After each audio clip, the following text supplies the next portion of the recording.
Bem, Cantares 1 começa com o desejo da noiva, né? Ela diz, ela declara: ah, se ele me beijasse com os beijos da sua boca. A língua semita, ela é uma língua baseada em simbologia. Então, quando ela está falando: ah, se ele me beijasse com os beijos da sua boca, ela está dizendo, falando sobre palavras, ou seja, se ele me revelasse a sua palavra, se ele mostrasse os segredos, os mistérios que ele guardou para aqueles que o amam. Então, embora Cantares seja a história de Salomão com a sua amada Sulamita, nós acreditamos que essa é a história natural, mas nós acreditamos que, trazendo para o espiritual, tanto é Deus falando com o seu povo Israel, e os judeus cantam sobre Cantares, sobre o amor que Deus tem pelo povo dele.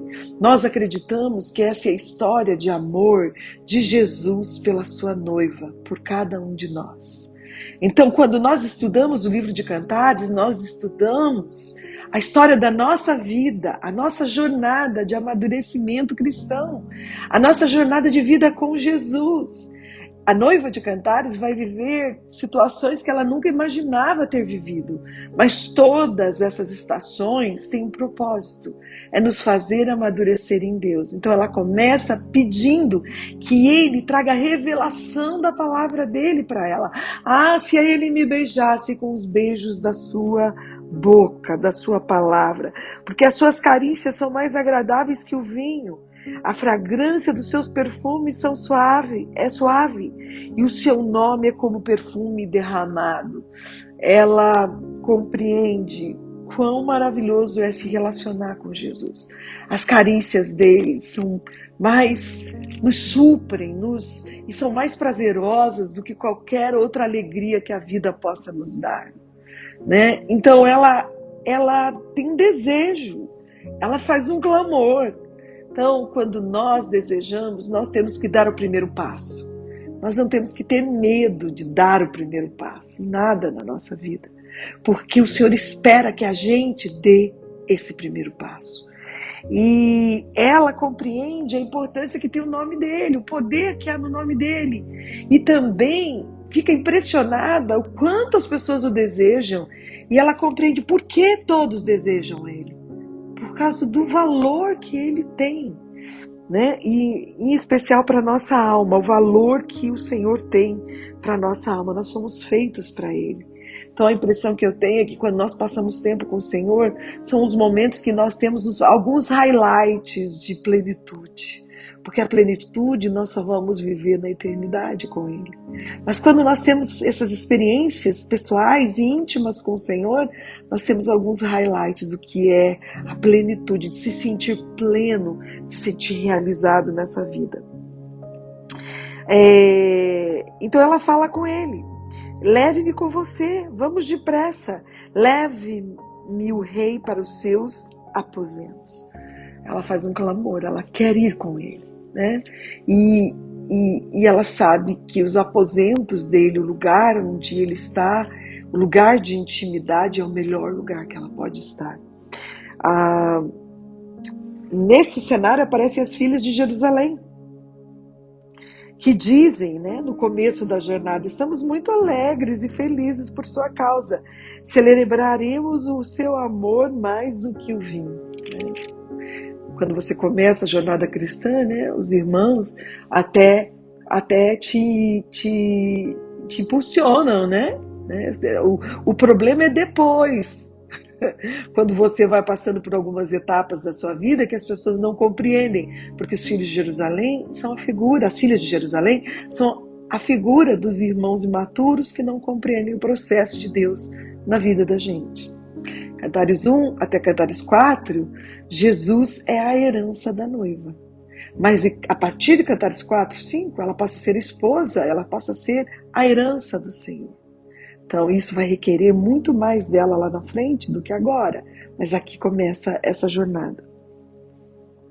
Então ela faz uma uma reflexão, ela se dá conta de que ela é pecadora, porque ela diz: eu estou escura, mas você me vê bela, em Cantares 1. O que isso significa? Significa que, apesar dela saber que tem pecados, que ainda tem coisas para mudar, o Senhor nunca nos vê como nós estamos naquele momento. Ele consegue ver o produto acabado. Profeticamente, Ele nos vê lá no final da jornada. Ela se dá conta de que ela ainda tem pecados, problemas, circunstâncias, situações que são produzidas por conta do pecado, da maldade, das coisas que ela precisa vencer. Então ela diz: ainda que eu esteja em pecado, você vê beleza em mim. E ela distingue que a situação em que ela está, a situação que ela chegou, é porque ela havia tomado conta da vinha dos irmãos dela. E ela disse: eu estou queimada, estou sim escura, porque meus irmãos me obrigaram a cuidar da vinha dos outros, e da minha própria vinha eu não cuidei.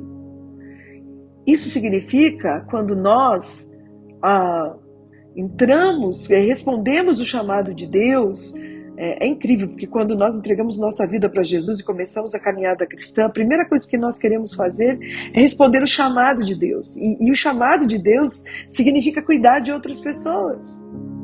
E às vezes nós não estamos totalmente preparados para isso, ou nós acabamos trocando os mandamentos de lugar.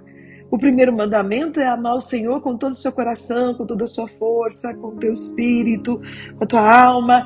E depois, o segundo mandamento é amar o seu próximo como a você mesmo.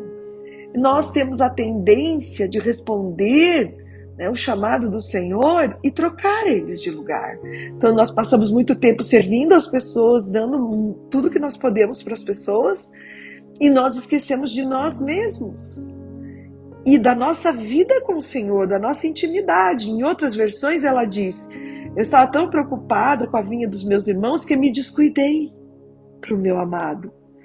Então, quando eu escutei Cantares pela primeira vez, foi a resposta de Deus para aquilo que eu estava vivendo.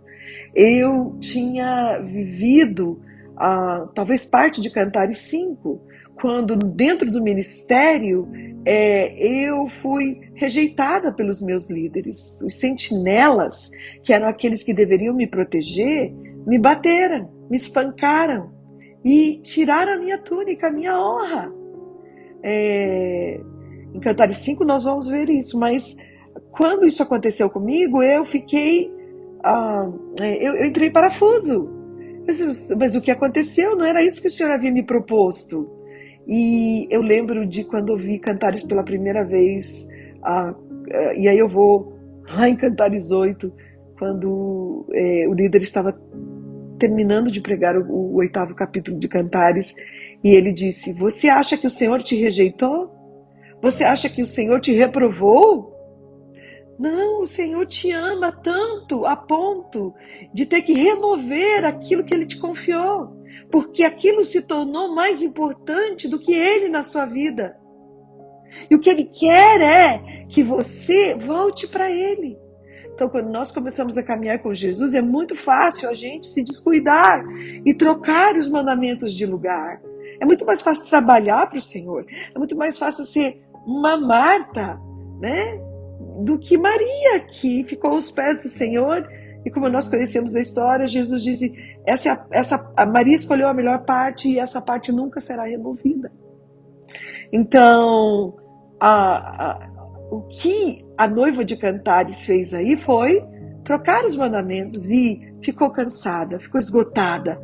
E ela disse: eu cuidei da vinha dos meus irmãos e da minha própria vinha eu me descuidei. Talvez você esteja nessa situação, tipo, você foi cuidar de tudo e de todos, e você se descuidou do seu tempo de intimidade com Deus. Nós vamos ver que até o final de Cantares, dessa jornada, o objetivo de Deus não é te punir ou fazer você sofrer. O que Ele quer, na verdade, só é que você aprenda a pôr o primeiro mandamento no lugar devido e o segundo no segundo. Então é quando eu vou fazer o ministério junto com o Senhor e não para Ele. Eu vou caminhar com Ele e não fazer para Ele. Porque Ele sempre está no primeiro lugar. Eu nunca vou negociar meu tempo de intimidade. Nunca vou negociar meu tempo de devoção. Mesmo que eu tenha um grande ministério, mesmo que eu tenha uma grande igreja sobre os meus cuidados, jamais deixar o que é mais importante.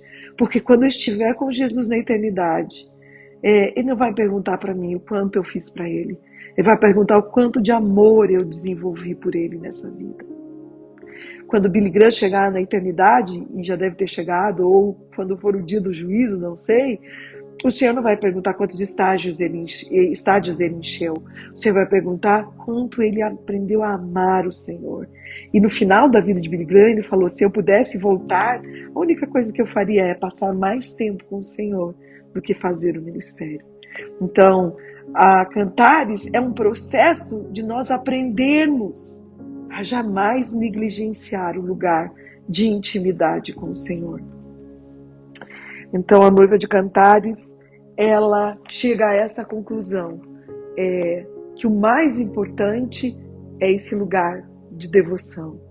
O resto vai vir, o resto vai acontecer, mas esse é o lugar mais importante que ela deve permanecer.